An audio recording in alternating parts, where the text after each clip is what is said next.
65 was produced really as Ferguson with the 4203 diesel engine, direct injection. These developed 58 horsepower in overdrive, which doubles the number of gears from 6 forward to 12 forward. Very nice, and thank you very much. Beautiful living van, I must say. You'll have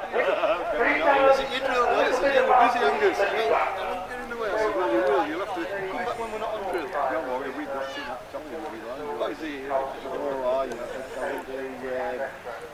I went to Rick's school. Oh, he's not forgiving you, has he? Began to ask for a little bit more engine power. Look like it doesn't We got a 16 two-reverse gearbox controls the depth of the working implement. Position controls the height that the end implement can be held trying to get above the ground. 58 the lady says. Very nice. There was only one disadvantage with these tractors, and that was that the four-cylinder diesel engine did get its reputation for being a terrible stopper on the cold morning. Quite good. Yeah.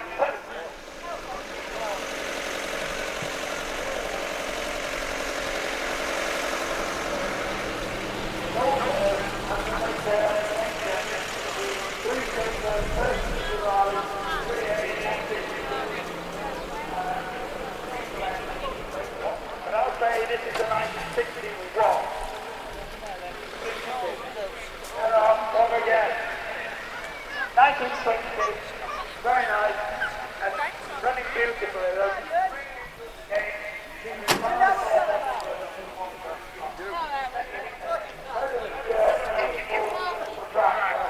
For lightweight PTO work. Nicely geared, with multi-power, Ferguson stainless overdrive system. I'm going to guess again at the age and say 1961, 1964. The driver's not sure, so we'll say I'm right. Another 35 pounds. Very shiny. This again suffered from the problem of perennially 59, 60, 59 right first time. Thank you.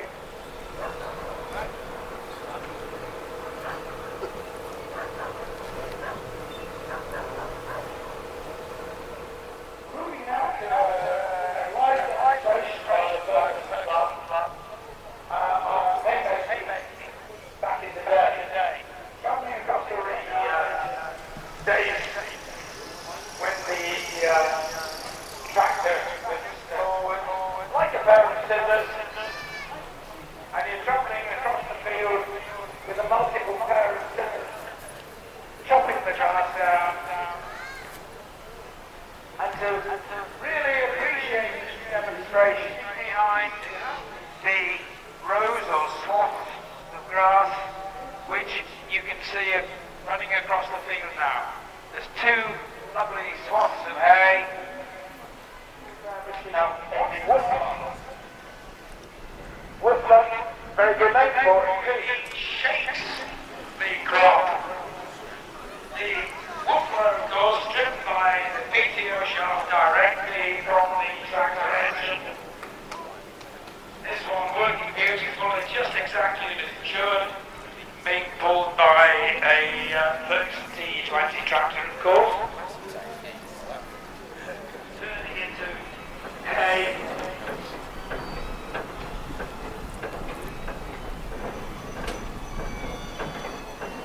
Very nice, and a big improvement on the T1 at the time. Knocked out in the front to dry. It has to be baled. Driven by Ferguson 35. Pull the hay across and pack it into the bale chamber, where a reciprocating ram compresses it, which are fed balls of know which side is at the boat, or in the case of one that's just fallen out, doesn't tie it up. With this knot,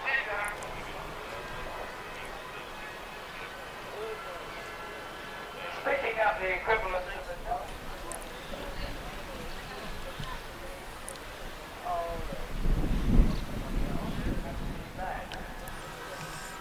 Picking the loads up, loading them onto the trailer, and carting them back to the farmstead, where the aid would be packed into a bar, stacked carefully, ready for 52, 53.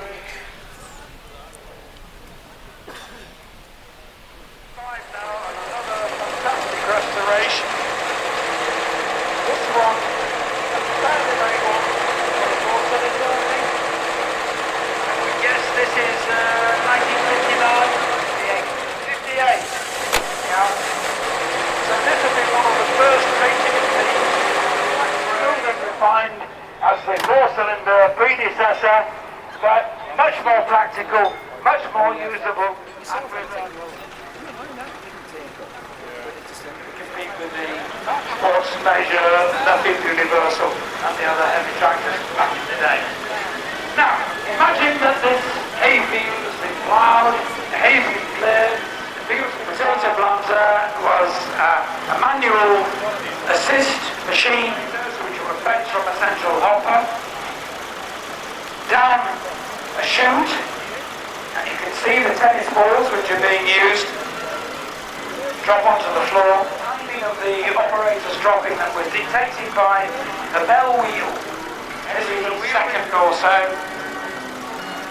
that the manual operators on the rear. A Bedford from 1936-ish.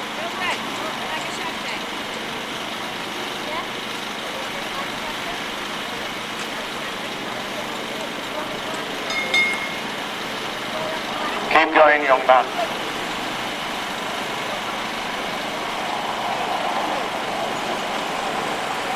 What is it? 1944 Bedford QL. Keep going through, young man. Can't talk to them all.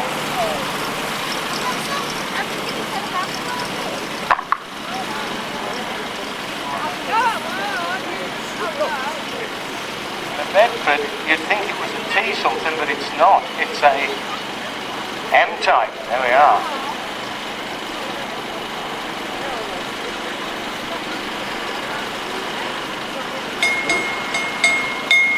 One of 1,000 versions of a transit van. Robinson's a Brompton with an Atkinson with a Gardner engine. Oh. Got some damage there. Little minivan. I would suggest it has been restored, as I can't see any rust on it. It's had a bit of treatment, hasn't it? 64. And next, a strange looking vehicle. Don't see many of these on Morrison's car park. And this is an Afflinger built Austria. Why? 600cc for the army. Rocket launchers, various things. Used as an ambulance as well. So the Austrians had an army. Yeah. Didn't go very quick at 600cc, did they? Faster than you'd have got, yeah. A Afflinger. Splendid Bedford.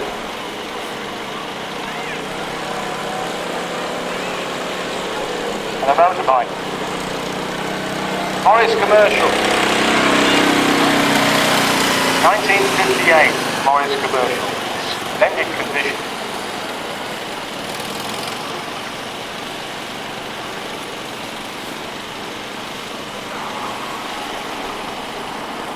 Bedford followed by a comma. Usually come in pairs, these comma. An early comma, 1963. 63, that was good. I know. got that right. An Albion, built in Glasgow. This has some years on it, I would suggest. Are we going 20s or 30s? 28. Thank you. Air conditioning as well. And now an ERF. Interesting that Potens used to build steam wagons in Sandbach in Cheshire. And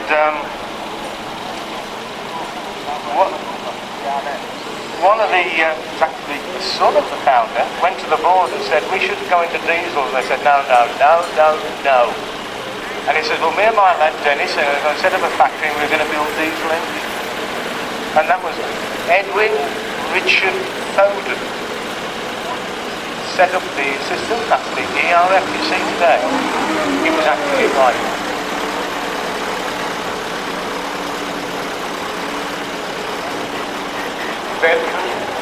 Is this a Willys Jeep, I wonder? No, I can't think.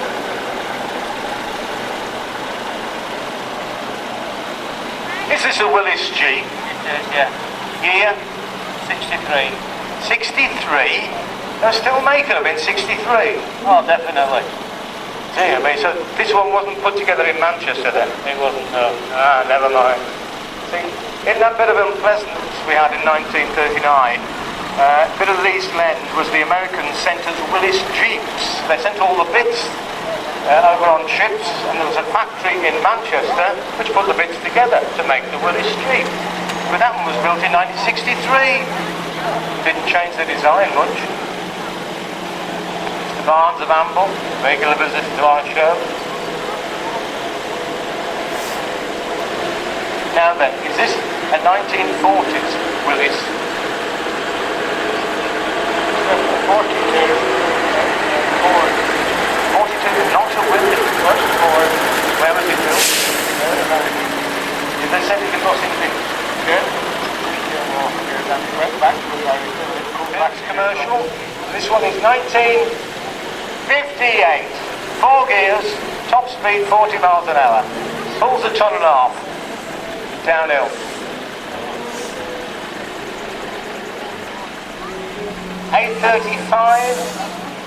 A35's got a bigger back window and probably a switch inside as well. They look. A DAP. This does not run on the elastic band. It's a proper one. Stop the DAP! Stop the DAP! Talk to him. What year is this DAP? 88. 88. And the engine sign? Oh, I don't know. It's not mine, it is. Ask him. I know it is. I'm asking you. That's why he did it, you see. Hi, Joe. Don't get many of these in a pound.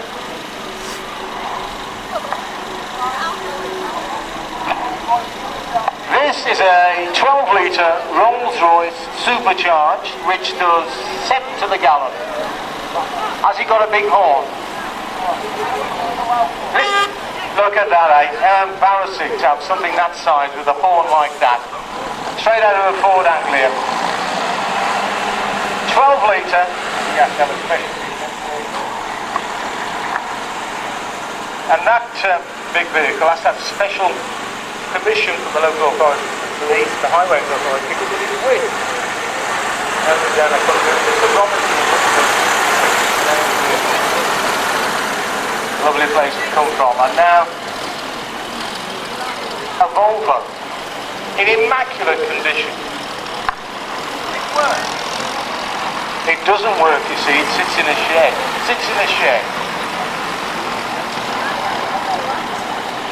Right, we have presentations for our commercials.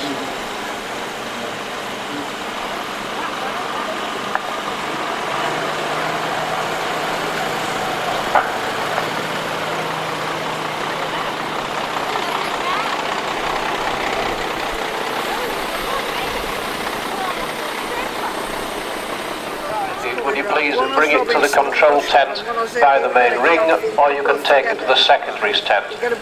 We've lost a key fob with a single key on it. Just keep your eyes peeled because somebody's not going to get home tonight.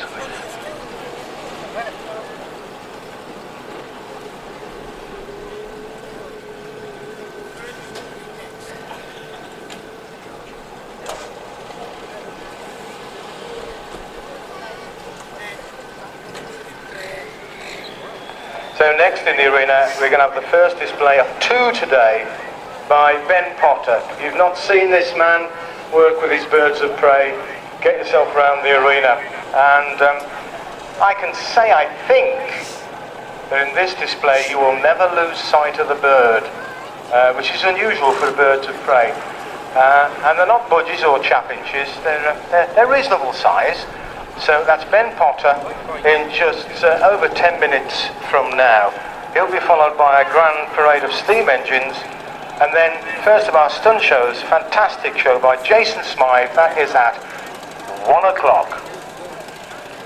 Stage shows, Razzle Dazzle, 12 o'clock on the Graham Atkinson stage with the legendary Stewart, Mr. Entertainment Metcalf. Beautiful songs, beautifully sung. Not necessarily today, but I mean, sometimes. Stewart. And sometimes he will try and sing supercalifragilisticexpialidocious, and often he gets tantalisingly close to getting it right. That's 12 o'clock on the Graham Atkinson stage.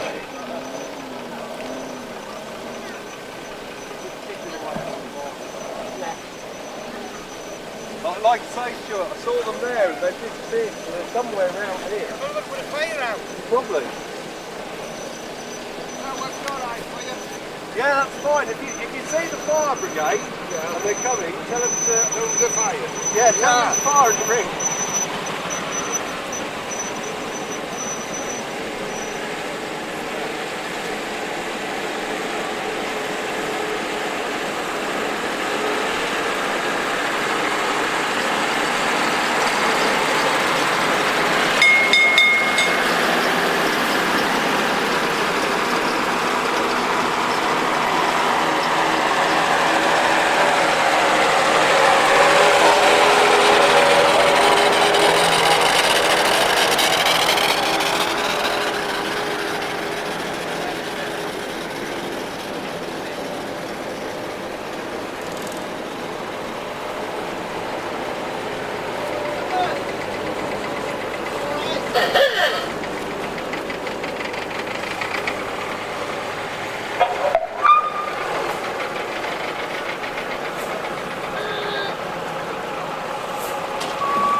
bell, whistle, you name it.